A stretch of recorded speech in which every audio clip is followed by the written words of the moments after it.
नमस्कार दोस्तों, स्वागत है आज की वीडियो में। आप बहुत सारा वीडियो देखते होंगे जहां बताया जाता है कि एआई के सहयोग से आप बिना मेहनत ट्रेडिंग से कमा सकते हैं। आज समझते हैं क्या यह मुमकिन है। आर्टिफिशियल इंटेलिजेंस क्या है? यह कंप्यूटर साइंस है जिसका प्रयोग मुश्किल काम को जल्दी करने में इस्तेमाल किया जाता है। यह एक एडवांस कैलकुलेटर है जिससे आप बहुत सारा डेटा क्षण भर में एनालाइज कर सकते हैं। रिटेल ट्रेडर एआई का प्रयोग किस तरह कर सकता है? पहला है बैक टेस्टिंग के लिए। आप एआई की प्रयोग कोई भी स्ट्रेटेजी को बैक टेस्टिंग करने के कर सकते हैं। यहाँ एआई का एनालिसिस गलत भी हो सकता है यदि आपका सेटअप समझने में कुछ गलती हो। इसलिए आपको एआई की काम को खुद वेरीफाई करना होगा। जैसे एम्प्लॉय का काम को सुपरवाइज्ड किया जाता है, इसी तरह एआई की काम को भी सुपरविजन चाहिए। दूसरा है हाई प्रोबेबिलिटी सेटअप खोजने में। किसी भी सेटअप को इंप्रूव करने के लिए एआई का इस्तेमाल कर सकते हैं। अगर सेटअप का विन रेट कम हो तो सेटअप में कुछ संशोधन कर फिर से चेक कर सकते हैं।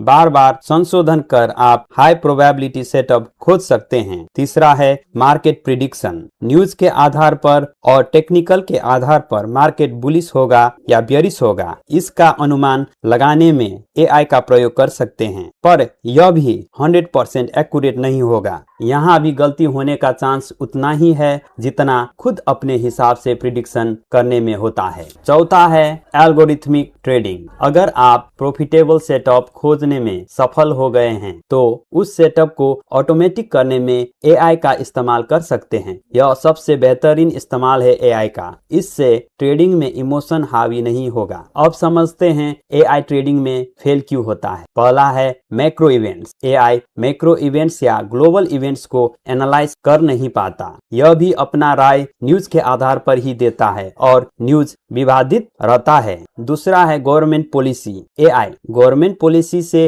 होने वाला असर को एनालाइज करने में सक्षम नहीं रहता। इंडिविजुअल स्टॉक देखे तो हर कंपनी में गवर्नमेंट पॉलिसी का असर अलग अलग हो सकता है। तीसरा है human emotions. Stock market human emotions से चलता है। कोई भी शेयर का प्राइस कंपनी का परफॉर्मेंस से ज्यादा ट्रेडर का भावना उस कंपनी के संबंध में क्या है उस पर निर्धारण रहता है। इस कारण एआई शेयर का प्राइस को निर्धारण नहीं कर पाता। अब समझते हैं कि एआई का ज्ञान का सोर्स क्या है। एआई किस तरह जवाब देता है? एआई इंटरनेट पर स्थित डेटा के आधार पर कोई भी प्रश्न का उत्तर देता है। एआई इंटरनेट पर उपस्थित हर इंफॉर्मेशन को वेरीफाई कर नहीं पाएगा। यदि इंटरनेट पर गलत इंफॉर्मेशन हो तो एआई गलत उत्तर दे सकता है। आपको हमेशा एआई द्वारा दिया गया उत्तर को खुद वेरीफाई करना होगा। गलती हो तो उसे सुधार करना होगा। क्या एआई आपको प्रॉफिटेबल बना सकता है? एआई आपको बेस्ट स्ट्रेटेजी प्रदान नहीं कर पाएगा। एआई से आप सिर्फ कोई भी सेटअप को कम समय में टेस्ट कर पाएंगे। कोई भी सेटअप का कमी आप जल्द पता लगा पाएंगे। उस सेटअप में सुधार आपको खुद ही करना होगा। अगर आपको लगता है कि बिना मेहनत एआई के इस्तेमाल से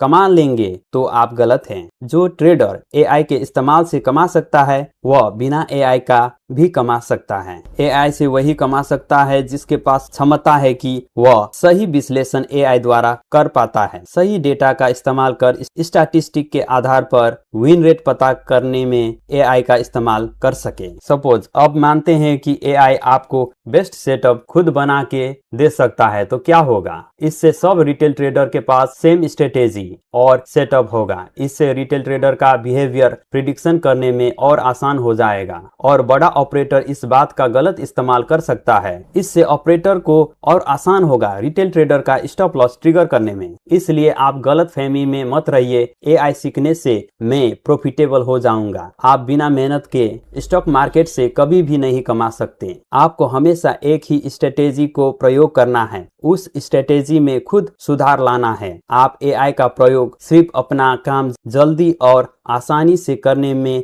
इस्तेमाल कर सकते हैं। धन्यवाद। अगर आपको मेरा वीडियो ज्ञान मूलक लगे तो चैनल को सब्सक्राइब करें और वीडियो को लाइक और शेयर करें।